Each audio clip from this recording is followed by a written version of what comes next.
नमस्कार किसान भाइयों,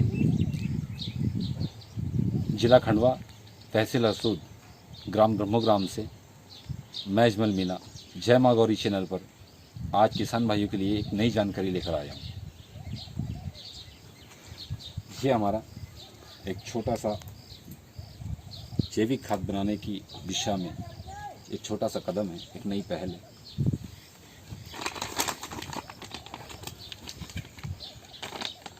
ये देखिए, एक तेजस बायो इनोक्यूलेंट किट है। कचरे को खाद बनाने वाले सूक्ष्म जीव इसके भीतर पाए गए हैं।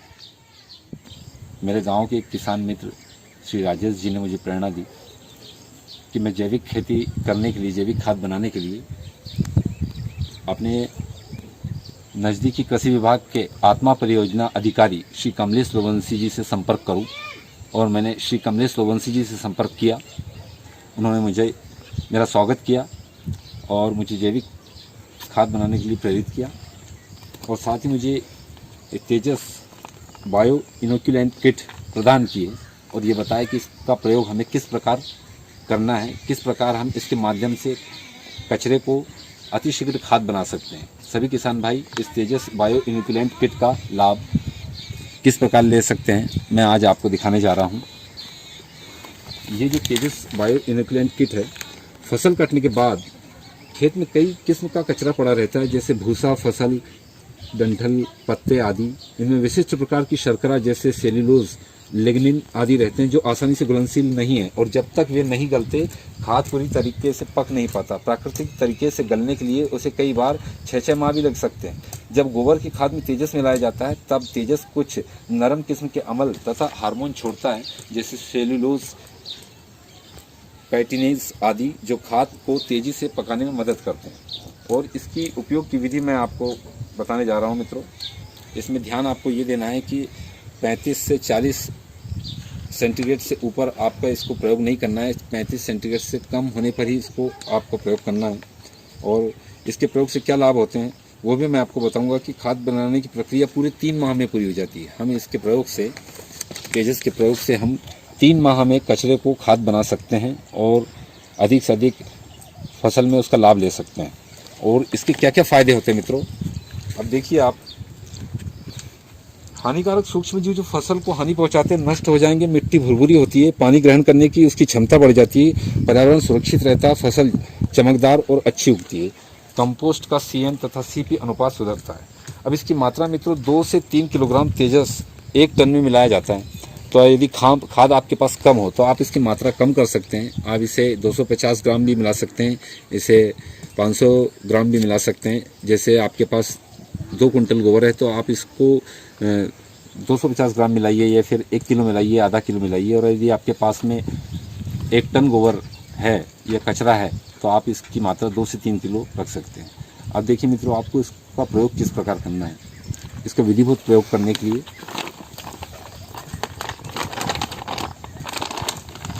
सबसे पहले हमें नीचे कचरे की एक परत बिछानी है।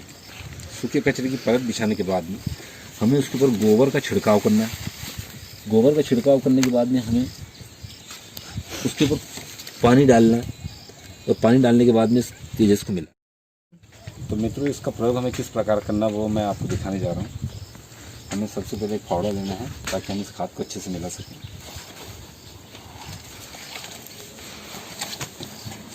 और इस खाद को मिलाते जाना है। आपको जो हरा चारा है, कचरा है, वो यदि आप उसमें मिल जाएगा तो हमारा खाद बहुत ही कम समय में डिकम्पोज हो जाएगा और उसकी आपको लंबा इंतज़ार नहीं करना पड़ेगा। देखिए, इस खाद में जो भी मिट्टी के अतिरिक्त कंकर पत्थर यदि हो तो आप इसमें से निकाल दें। आने के बाद में आपको इसके ऊपर पानी का छिड़काव करना है।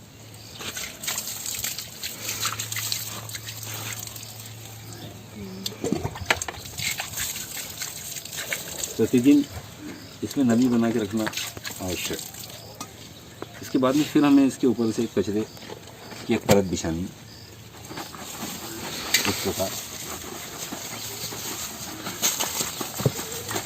बराबर मात्रा में हम कचरे की परत बिछाएं ताकि हमारा खाद, गोबर वो कचरे की मदद से बहुत कम समय में पक जाए। अब हमें इसके ऊपर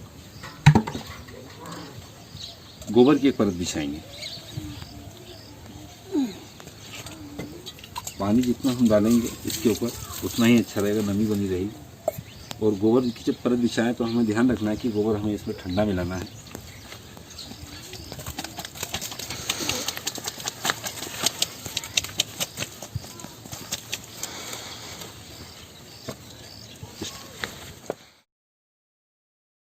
मिलाने के बाद में आपको इसके ऊपर गोबर का छिड़काव करना है। गोबर में आप यदि पानी डाल के उसका एक घोल तैयार कर लें तो और ज़्यादा अच्छा होगा, क्योंकि वो कचरे में बड़ी आसानी से मिल जाएगा और हमें उसका बहुत अच्छे तरीके से लाभ मिलेगा।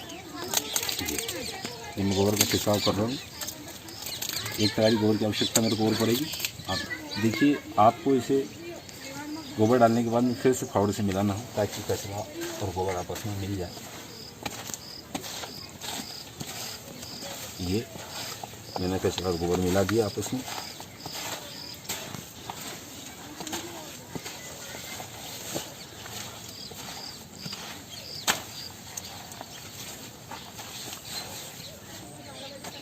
मित्रों, इसके ऊपर हमें एक बार फिर से कचरे की परत बिछानी होगी।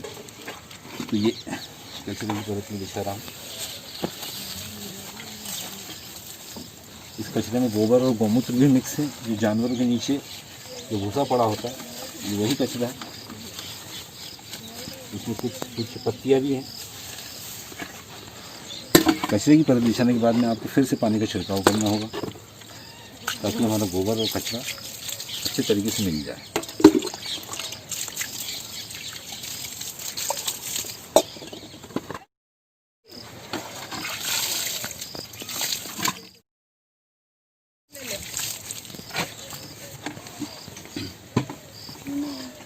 अब हमें इसके ऊपर फिर से एक बार गोबर की परत बिछानी होगी ताकि अच्छे से कचरा और गोबर आपस में मिल जाए और हम जो पेजेस इसमें डालने वाले हैं वो आसानी से डाल सकें।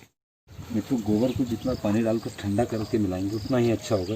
जैसे ठंडा हो चुका है, पुराना गोबर है, लेकिन फिर भी इसमें पानी डालकर जितना आप इसे मिलाएंगे उतना ही आसानी से मिल जाएगा। और उसके बाद में आपका खाद बहुत ही कम समय में पक जाएगा। ये तेजस खाद जो मुझे आत्मा परियोजना अधिकारी श्री कमलेश सोलंकी जी ने दिया है, अब मैं इसका प्रयोग करने जा रहा हूँ। देखिए, इसे एक बर्तन में निकाल लें ताकि आपको अनुमान रहे कि हमें कितनी मात्रा उसमें प्रयोग करनी है। तो 1 पाव आधा किलो के लगभग हमें खाद निकालना है। ये देखिए, ये भूरे रंग का कल्चर है, इसमें सूक्ष्म जीवाणु है।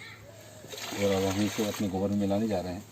यहाँ फोकस कीजिए। ये मिलने के बाद में इस गोबर को 2 से 3 माह के भीतर ही पके हुए खाद में परिवर्तित कर देगा और इससे हमारी फसल की उत्पादन क्षमता बहुत अधिक बढ़ेगी। अगर ये इसमें कुछ दले हैं जो इससे थोड़ा सा इसे बारीक कर लेंगे आप, और बाकायदा बराबर मात्रा में सभी लोग गोबर के ऊपर आप इसको छिड़क देंगे। ये देखिए, हम थोड़ा सा खोल ले लेंगे इसमें। यदि आपको आवश्यकता लगती है तो आप थोड़ा सा और ले सकते हैं उसको। अब हमें इसके ऊपर फावड़ा चलाकर इसे मिला देना है। इस प्रकार फावड़े की सहायता से हमें पूरे कल्चर को, इस गोबर को कचरे में मिला देना है। अब ये पूरा मिल चुका मित्रों, अब हमें इसे छोड़ देना है। तो मित्रों, देखा आपने इसे, हमने किस प्रकार गोबर में तेजस बायो इनोक्यूलेंट किट का प्रयोग किया। तो मित्रों, आप इसी प्रकार से आगे भी 2 दिन के बाद में यही प्रक्रिया दोहराएंगे। इसमें कचरे की एक परत बिछाएंगे, उसके बाद गोबर की और मिट्टी की एक परत बिछाएंगे और उसके बाद में फिर इस कल्चर को आप हल्का सा और मिला देंगे और फिर से छोड़ देंगे। तो इस प्रकार परत बिछाते बिछाते इसका आकार कुछ इस तरह हो जाएगा। और जब ये इस तरह का हो जाएगा तो आप उसे पानी डालकर छोड़ दीजिएगा और 3 माह के बाद में आपकी ये खाद बहुत अच्छे से पक जाएगी और आप इसका उपयोग फसलों पर कीजिए, फसलों पर लाभ लीजिए और निश्चित ही आपको इसमें फसल की पैदावार बहुत अधिक बढ़ेगी, आप लोग संतुष्ट होंगे। जय माँ गौरी चैनल से मैं अजमल मीना, नमस्ते।